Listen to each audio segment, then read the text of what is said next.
Yeah, that felt really productive for me too.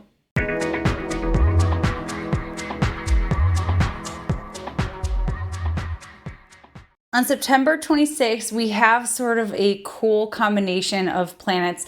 This will feed into the new moon a little bit too.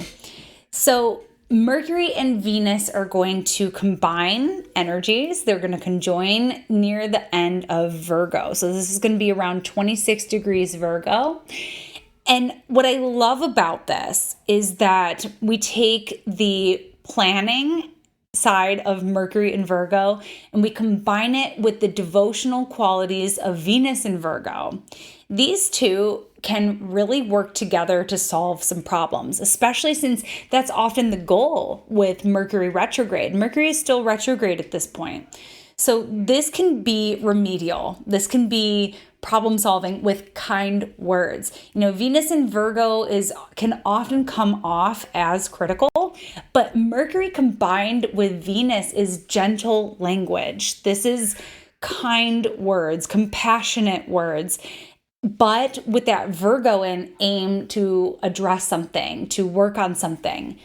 And with this Mercury retrograde, as I've mentioned multiple times on here so far, has been sort of in this thematic opposition with Jupiter and Aries, really highlighting this Libran, Mercury and Libra quality of wanting to keep the peace and have whatever their message may be fall in like a very receptive way on people's ears. But then that's opposite the Jupiter and Aries, which is like, hey, this is what I think, and I don't really care what you all think, but this is how I feel. So there's something about refinement versus raw and unfiltered. And sometimes with Mercury and Libra, we can over-censor ourselves to appease others. With Jupiter and Aries, sometimes it's too prickly and it can turn people off and make people defensive.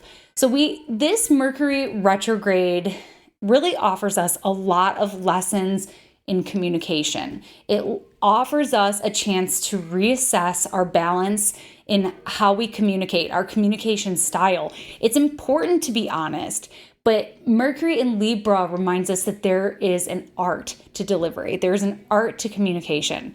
So this thing is helping us check that balance. I think it's showing up a lot in our relationships and how we communicate in our relationships. So, which leads me to my next point, because as Venus and Mercury conjoin in late Virgo, they're going to be trining resourceful Pluto. This is incredible for problem solving. Amazing. So resourceful. Pluto wants us to dig even deeper. Pluto wants us to get to the heart of it. Pluto doesn't want us to stay on the surface. Pluto wants us to dig deeper and excavate all that shit, but also all that resource, that gold, petroleum. I think we should move away from it, but nonetheless, great analogy.